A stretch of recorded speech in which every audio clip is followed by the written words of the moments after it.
في ضواحي المدينة. تلة بعيدة كان في مستشفى قديم متروك من أكثر من 30 سنة. مرحبا حبايبي، كيفكم؟ معكم قمر من قناة قمر ودانا. فاليوم يا جماعة رح نبدأ بقصة رعب تمام عن مستشفى مهجورة صار لها أكثر من 30 سنة ما حدا داخل عليها أبدا. تمام، فحبينا ننوع في المحتوى، فبتمنى منكم انه ما تنسونا باللايك والشير والسبسكرايب. خلونا نوصل ل100 ألف مشترك، رح يكون في جوائز قيمة جدا ما رح حد يتخيلها بإذن الله. تمام، فبتمنى نوصل ل100 ألف مشترك. تمام، هلا نحن 72 ألف مشترك، فإذا عم تشاهد هذا الفيديو ما تنسى اللايك والشير والسبسكرايب. رح يكون الرابحين عشوائيين من المشتركين، رح نختار مشتركين عشوائيين، فإن شاء الله تكون من المحظوظين. فخليك هلا مع الفيديو نشوف قصة الرعب. 5 أصدقاء طلاب جامعة قرروا يدخلوا المشفى ليصوروا فيديو ويستكشفوا مثل أي حدا. رامي كان قائد المجموعة، ليلى كانت شجاعة بس عندها فضول زايد، يعني بتحب تعرف كل شيء. كريم كان ماسك الكاميرا، كان هو اللي عم يصور هذا الشيء، اللحظات المرعبة. هالة ما بتحب الرعب بس أجبرها رامي إنه تعال روح وكذا، وهاي المشفى كذب لأنه كل العالم عم يقولوا كذب. عمر ساكت بس قلبه ضعيف كتير. تمام، رامي قال اسمعوا، إذا دخلنا وصورنا كل شيء الفيديو رح يضرب 1,000,000 مشاهدة. يعني وعد رفقاته إنه الفيديو ممكن يضرب، لأن إذا صار في أحداث مرعبة ممكن الفيديو يضرب ل1,000,000 مشاهدة، بس لازم نضل جوا لحد نص الليل. يعني اجبرهم يضلوا جوا لنص الليل مشان يصوروا فيديو مرعب. اول ما دخلوا من الباب المخلوع ريحة عفن وضرب الهواء البارد حسسهم انه في حدا عم يراقب. فالطابق الاول مليان كراسي مكسورة وحتى سرير، يعني كتير شغلات، وحتى مكتوب على الجدار مكتوب بالدم ما رح تطلعوا. كريم ضحك يعني وقال انه اكيد الشباب اللي قبلنا كتبوا هيك لحتى يخوفونا، بس خط الايد كان جديد والدم كان طري. بينما عم يكتشفوا سمعوا صوت خطوات عم تركض بالممر.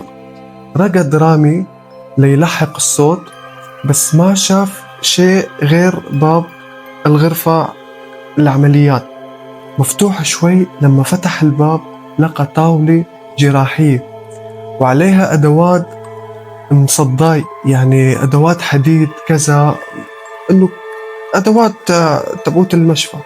فجأة الباب تسكر لحاله بقوة وسمع كلهم صوت همس جماعي، لازم تبقوا لازم تبقوا. ليلى بلشت تبكي، خلينا نطلع في شيء مو طبيعي.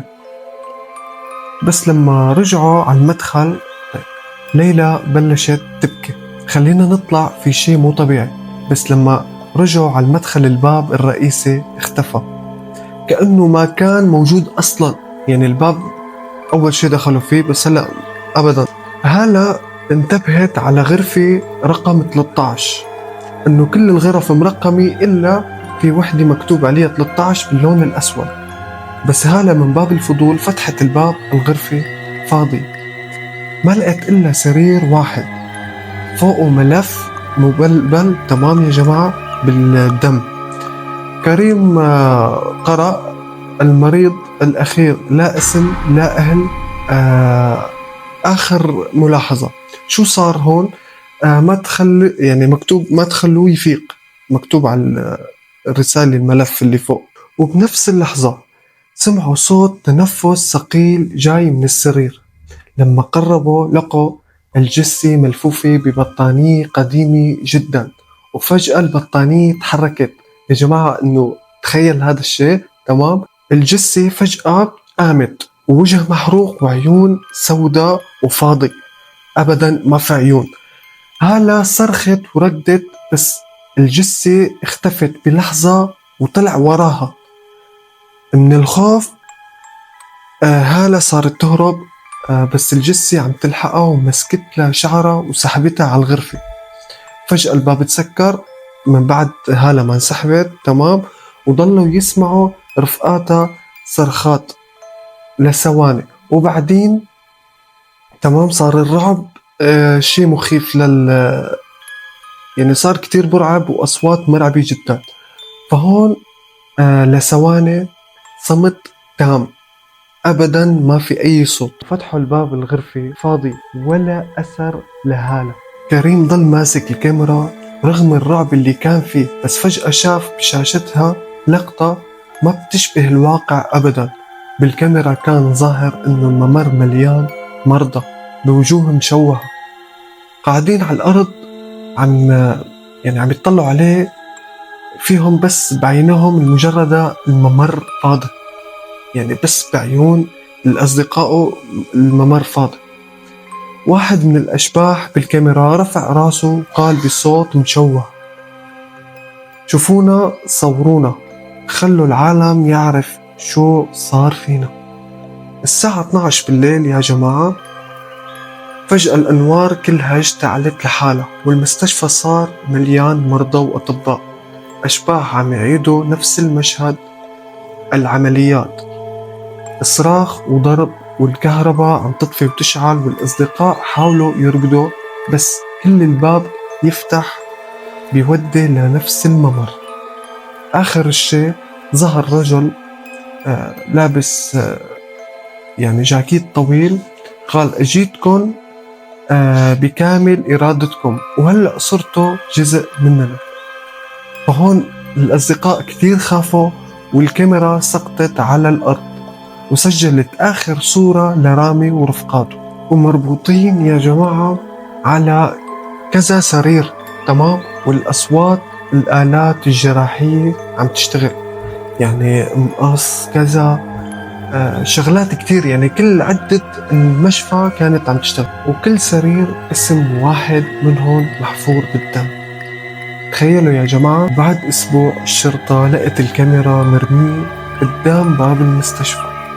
لما فتحوا الفيديو ما ظهر أي شيء تمام بيخوف، بس ظهروا 5 سرير تمام فاضيين، وفوق كل سرير اسم واحد منهم محفور بالدم. فيا جماعة الأصدقاء اللي كانوا خلص صاروا من ضمن الأشباح، ولحد الآن ما حدا قرب ولا حدا قرب على المشفى أبدا. فيا جماعة خلص، إذا يوم من الأيام سمعتوا عن مستشفى مهجورة بمدينتكم، تذكروا قصة مستشفى رقم 13، لأنه يمكن الأرواح لسه عم تدور على ضحايا جدد. فبتشكركم كتير، وإن شاء الله تكون عجبتكم القصة، فبتمنى منكم الدعم والشير والسبسكرايب. كان معكم قمر من قناة قمر ودانا، إن شاء الله تعجبكم السلسلة. فإذا حبيتوا قصص الرعب فاتركوا لنا تعليق في الوصف، وشكرا لدعمكم، وسلام. الرقم بالمقلوب يا جماعة، كنت جاي لكم خلونا نوصل 100,000 مشترك، بس الرقم هيك ما بعرف ليش صاير بالعكس. فما تنسونا مثل ما قلت لكم، بخليكم من الرابحين العشوائيين يا جماعة. فيلا سلام، بحبكم كتير، يلا سلام.